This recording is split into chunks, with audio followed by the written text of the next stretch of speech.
আল্লাহ রাব্বুল আলামিন বলে বান্দা যখন আমার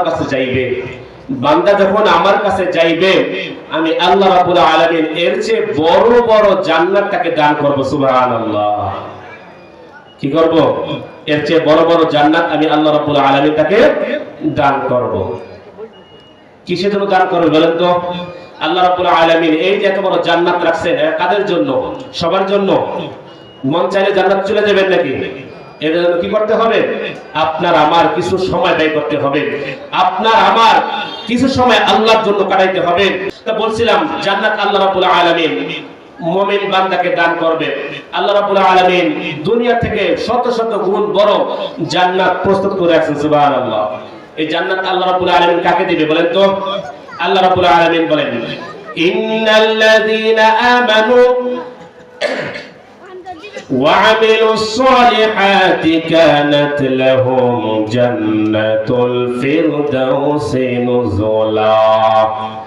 আল্লাহ রাব্বুল আলামিন বলেন নিশ্চয় যারা ঈমান আনবে, কি আনবে?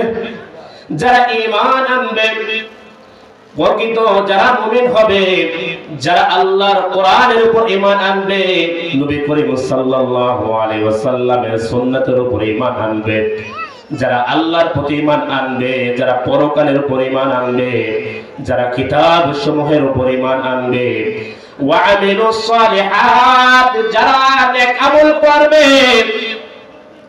যারা এই শীতের রজনীতে ওঠে নামাজ পড়বে, ভালো লাগে না ঠান্ডা ঠান্ডা, ঠান্ডাকে জয় করে যে ব্যক্তি মসজিদে সে নামাজ আদায় করবে, যারা সবজা করবে, যারা কোরআন তেলাওয়াত করবে, অর্থাৎ যারা নিজের জীবনটাকে আল্লাহর রাস্তায় কাটাবে, আল্লাহ রাব্বুল আলামিন বলেন কানাত লাহুম জান্নাতুল ফিরদাউসি নুজুলা। আমি আল্লাহ রাব্বুল আলামিন তাদেরকে জান্নাতুল ফিরদাউসের মধ্যে মেহমান বানাইবো। সুবহানাল্লাহ। কি বানাইবো? মেহমান বানাইবো। কোথায়? কাদেরকে? যারা ঈমান আনবে এবং নেক আমল করবে, তাদেরকে আল্লাহ রাব্বুল আলামিন কি করবেন? জান্নাতুল ফিরদাউসের মধ্যে মেহমান বানাবেন। সুবহানাল্লাহ। চিন্তা করছেন? এখন একটা হাদিস বলি এই আয়াতের পরিপ্রেক্ষিতে, এরপর ইনশাআল্লাহ আমি আমার সামনে আলোচনা চলে যাব। আল্লাহ রাসূল সাল্লাল্লাহু আলাইহি ওয়াসাল্লাম বলেন, মান গাদা ইলাল মাসজিদি আও রাহা আ'আদাল্লাহু লাহু নুজুলাহু মিনাল জান্নাহ। ও আমার যুবক ভাইয়েরা, ও আমার মুরব্বীরা, বাবারা, ভালো করে শোনো। আল্লাহ রাসূল সাল্লাল্লাহু আলাইহি ওয়াসাল্লাম বলেন, যে ব্যক্তি সকাল সন্ধ্যা আল্লাহর জন্য, আল্লাহকে খুশি করার জন্য মসজিদে যাইবে, নামাজ পড়ার জন্য মসজিদে যাইবে, আ'আদাল্লাহু লাহু নুজুলাহু মিনাল জান্নাহ। আল্লাহ রাসূল বলেন আল্লাহ রাব্বুল আলামিন তাকে জান্নাতের মধ্যে মেহমানদারির ব্যবস্থা করবেন। সুবহানাল্লাহ। তো এক জায়গায় বলেন যারা ঈমান আনবে, নেক আমল করবে, তাদেরকে জান্নাতুল ফিরদাউসের মধ্যে কি করবেন? মেহমান বানাইবেন। আবার এর ব্যাখ্যায় হাদিসের মধ্যে আসছে কি, যে ব্যক্তি সকাল সন্ধ্যা আল্লাহর ঘর মসজিদে আসবে, আল্লাহ রাসূল বলেন আল্লাহ রাব্বুল আলামিন জান্নাতের মধ্যে মেহমানদারি করবেন। সুবহানাল্লাহ। ভাইরা আমার, দুনিয়ার মধ্যেও মানুষ মেহমান হয় না? আমাদের বাড়িতেও মানুষ মেহমান আসে, আমরাও মানুষের বাড়িতে গিয়ে মেহমান হই। ভাইরা আমার, দুনিয়ার মধ্যে যখন মেহমানদারি করি আমরা, তখন তার সম্মানের দিকে খেয়াল রাখি। যখন আমাদের বাড়িতে কোনো মেহমান আসে তখন তার জন্য বিশেষ ব্যবস্থা করি, ঠিক কি না? যখন আমাদের বাড়িতে কোনো মেহমান আসে তখন আমরা তার জন্য বিশেষ ব্যবস্থা করি। যখন আমরা কারো বাড়িতে যাই তখন আমাদের জন্য বিশেষ ব্যবস্থা করা হয়। আল্লাহ রাব্বুল আলামিনের কাছে যখন মুমিন বান্দা যাইবে, আল্লাহ রাব্বুল আলামিন তার শান অনুযায়ী ওই বান্দার জন্য বিশেষ বিশেষ বিশেষ বিশেষ মেহমানদারির ব্যবস্থা করবেন। সুবহানাল্লাহ। ভাইরা আমার, একটা एग्जांपल দিলে বুঝবেন।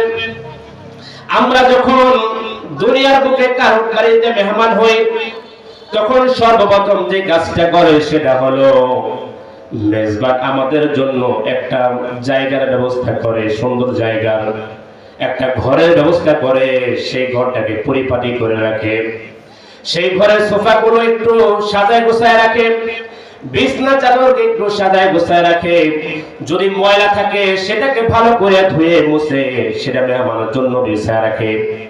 আল্লাহ রাব্বুল আলামিন বলে, ও বান্দারা, তোরা যখন আমি আল্লাহর কাছে আসবে, আমি বিন্দু পরিমাণ তোদের মেহমানদারির মধ্যে ত্রুটি করব না। সুবহানাল্লাহ। ভাইরা আমার, সূরা ওয়াকিয়ার মধ্যে চলে যান। আল্লাহ রাব্বুল আলামিন বলেন, আলা সুরুরিন মাউদুনাতিন মুত্তাকিনা আলাইহা মুতাকাবিলিন। ও আমার বান্দারা, দুনিয়ার বুকে যখন তোমরা কারো বাড়ি যাও, তখন তোমাদের জন্য একটা সোফার ব্যবস্থা করে, যেরকম এখানে বসে আসছে সোফার মধ্যে। আমি আপাতত মেহমান, এই জন্য আমার জন্য সোফার ব্যবস্থা করছে। আমার পর যারা ওয়াজ করবেন তারা মেহমান, তাদের জন্য সোফার ব্যবস্থা হবে, ঠিক কিনা? এখানে তারা বসবে, তারা বসে বসে বক্তব্য দিবে। আমরা যখন কারো বাড়িতে যাই, আমাদের জন্য বসার ব্যবস্থা করা হয়।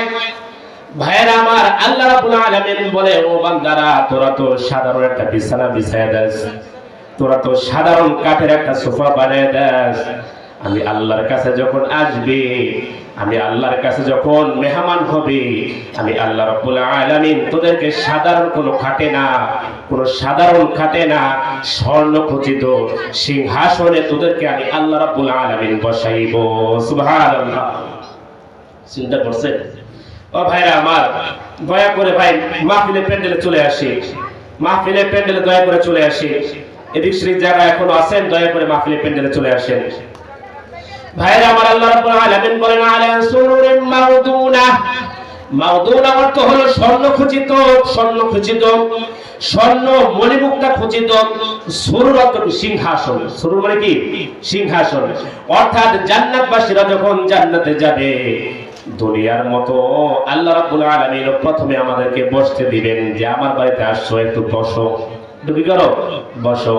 যেরকম দুনিয়ার মধ্যে তোমরা গিয়েই বসতা, এরপর আস্তে আস্তে অন্য লোক কাজ করতাম, ঠিক যখন আমার কাছে আসবে, আমি তোমাদেরকে বসার ব্যবস্থা করব।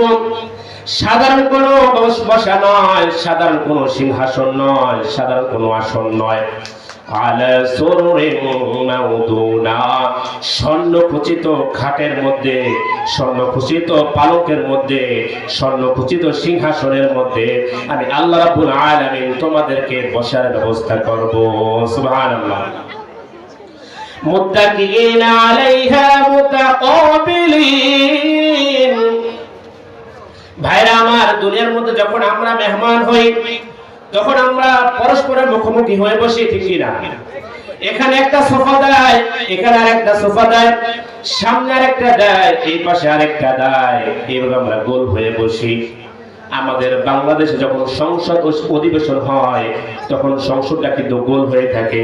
এবার গোল, একজন আরেকজন কথা বলে, সবাই সবাইকে দেখে।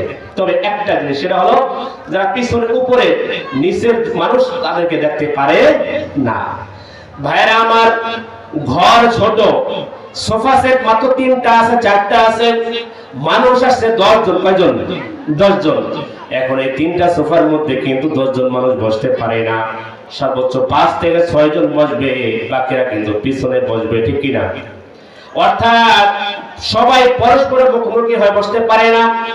ভাইরা আমার, আল্লাহ রাব্বুল আলামিন জান্নাত এত বড় করছেন, এত বড় করছেন, এত বড় জান্নাত, এত বড় জান্নাত। বাবারা, আল্লাহ রাব্বুল আলামিন বলেন, মুত্তাকিনা আলাইহা মুতাকাবিলিন। এত বড় জান্নাত, তোমরা যখন গোল হয়ে বসবে, তখন তোমরা সকলে পরস্পরের মুখোমুখি হয়ে বসবে। সুবহানাল্লাহ।